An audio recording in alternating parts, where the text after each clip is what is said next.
আমরা সমাজের মানুষ একটা কাজের সবচাইতে বেশি পটু, এই সুদখোর ঘুষখোর হারামখোর গুলারে দইরা নিয়ে মসজিদের সভাপতি বানায়, এলাকার সর্দার মাথা গরিব দায়িত্ব দেয়। হায়রে ও মুসলমান, এটার জন্য তো আমার আল্লাহ তাআলার কাছে জবাবদিহিতা করা লাগবে। তেমন বদ মানুষগুলা কবরে যাওয়ার পরে কঠিন অবস্থা, দুনিয়া থেকে কষ্ট পায়া পায়া মারা যাবে।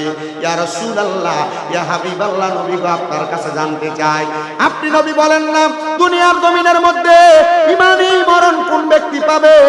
আল্লাহর নবী বলতেছে ইমানদার যখন মারা যাবে এমন কষ্ট পায়া মারা যাবে না। ওগো নবীজি, কেমনে মারা যাবে আপনি নবী বলেন না? নবী আমার জানিয়ে দিতেছে, ইমানদারের রূহ যখন কবজ করা হবে ইমানদার বান্দা টের পাবে না।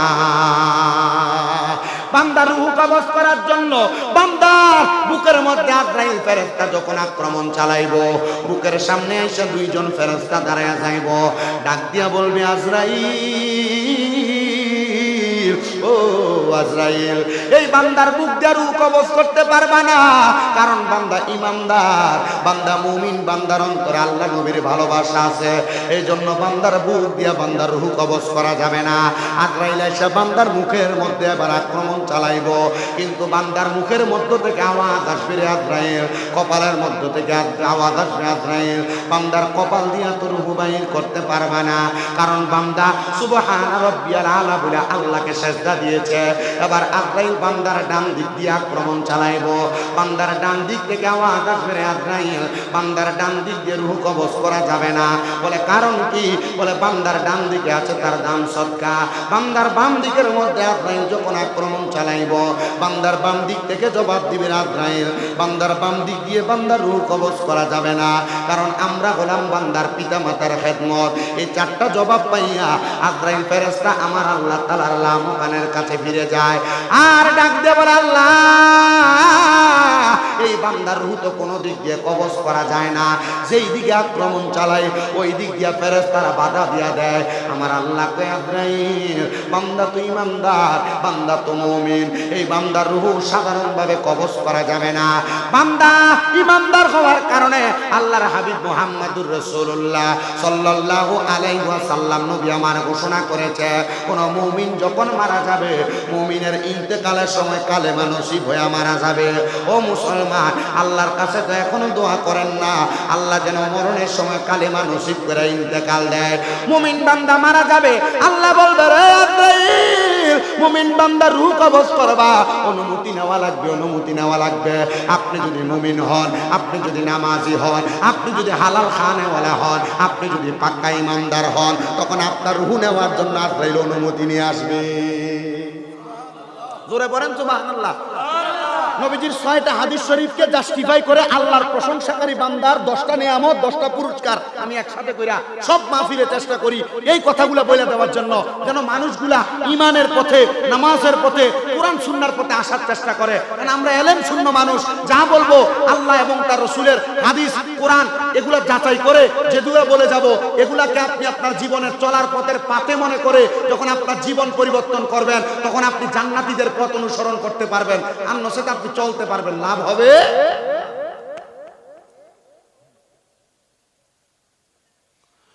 গভীর মনোযোগ দেন। আজরাইল আলাইহিস সালাতু ওয়াস সালাম আমার আল্লাহ তাআলার কাছ থেকে অনুমতি নিয়ে আসবেন, তখন আল্লাহ তাআলা বলবে আজরাইল, মুমিন বান্দার রূহ তো এমনি কবজ করা যাবে না। বলে কেমনে গো? বলে মুমিন বান্দার রূহ কবজ করতে হইলে মুমিন বান্দার সামনে যাইবা, মুমিন বান্দা কিছুক্ষণ পরে কালেমা পড়বে, মুমিন বান্দা কালিমা পড়ার সময় মুমিন বান্দার জবান দিয়ে যে বাতাস আসবে ওই বাতাসের সাথে মুমিনের রূহ কবজ করবা, আর নচেত মুমিন বান্দা কষ্ট পাবে।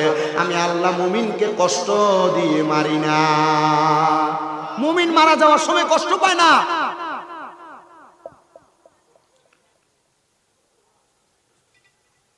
এবার আজরাইল আসবে মুমিন বান্দার রূহ কবজ করার জন্য।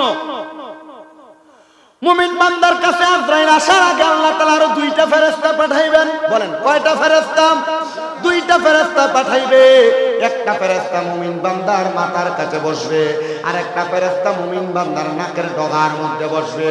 ওই মুমিন বান্দার মাথার কাছে বৈশা ওই বান্দাটার মাথার মধ্যে হাত বুলে দিবে, মুমিন বান্দা ঘুমিয়ে যাবে। আর নাকের ডগার কাছে যে ফেরেশতা বসবে, আজরাইল আসার সাথে সাথে নাকের কাছে মেশক আম্বরের আতরের একটু সুঘ্রাণ লাগায় দিবে।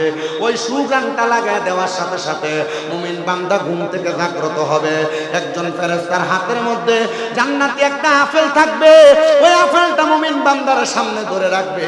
ওই আপেলের মধ্যে কালিমা তৈয়বা লা ইলাহা ইল্লাল্লাহু মুহাম্মাদুর রাসূলুল্লাহ সাল্লাল্লাহু আলাইহি ওয়াসাল্লাম লেখা থাকবে।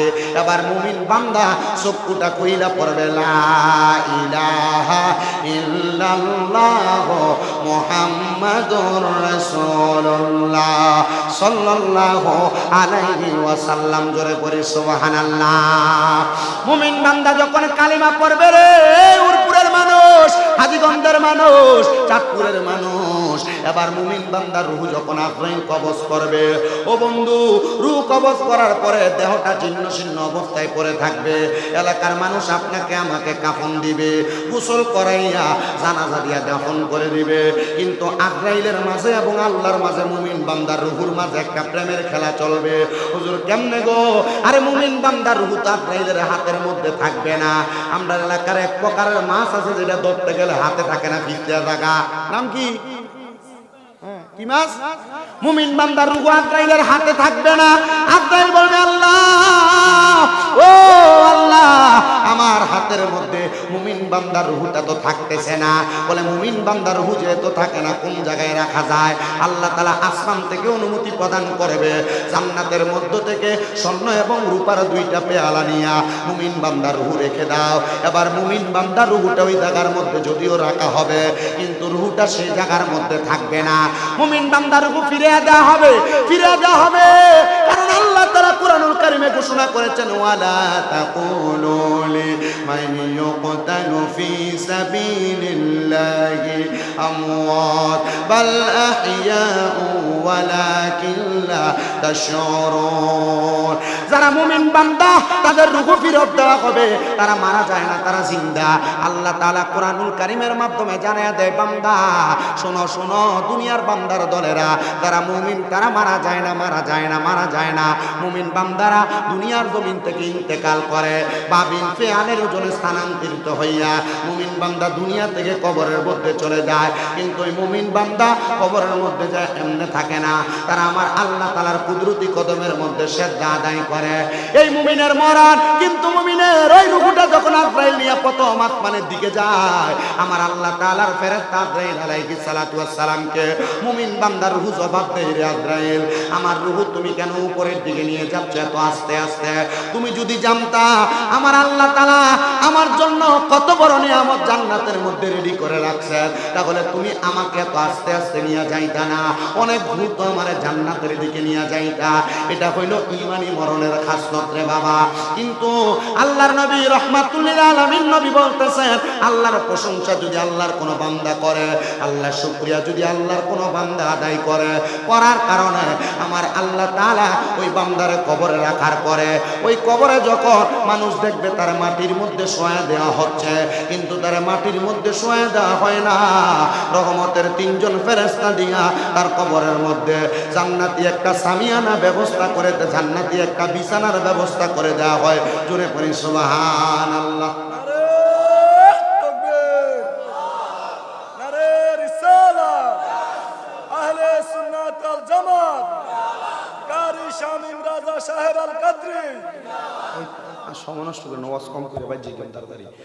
মুমিন বান্দার রূহ কবজ করা, মুমিন বান্দার ইন্তেকাল, মুমিন বান্দার পরবর্তী সময়। কিন্তু মুমিনের কবর কি? এ মাটিতে শোয়া দিয়েছেন যে দেখতেছেন, আসলে কি মাটিতে না জান্নাতি বিছানায়? বলেন না, কোন বিছানায়? জান্নাতি বিছানায় মুমিন বান্দাকে শোয়া দেওয়া হয়। মুমিন বান্দারে জান্নাতি বিছানায় শোয়া দেওয়ার পরে এবার ওই বান্দার কবরের মধ্যে দুইজন ফেরেশতা আগমন করে। ওই কবরের মধ্যে মাটি দেওয়া হয়, বাঁশ দেওয়া হয়। ওই কবরের মধ্যে বাঁশ এবং মাটিগুলা দেওয়ার পর মানুষ যখন চলে আসে, দুইজন ফেরেশতা বান্দার কবরের মধ্যে চলে আসে।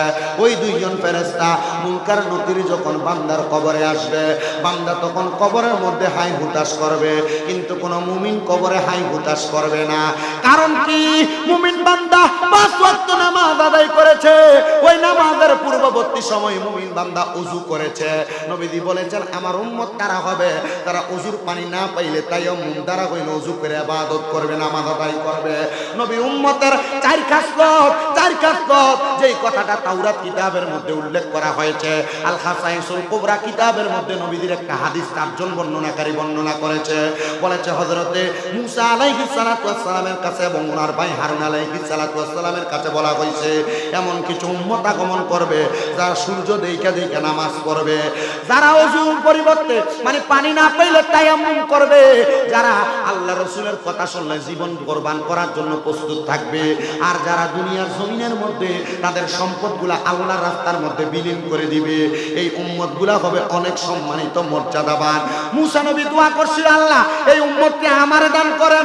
আল্লাহ কয় না, এই উম্মত হবে আশরাফুল মাখলুকাত, এই উম্মত হবে আখিরি জামানার পয়গম্বর মুহাম্মাদুর রাসূলুল্লাহ সাল্লাল্লাহু আলাইহি ওয়াসাল্লামের উম্মত।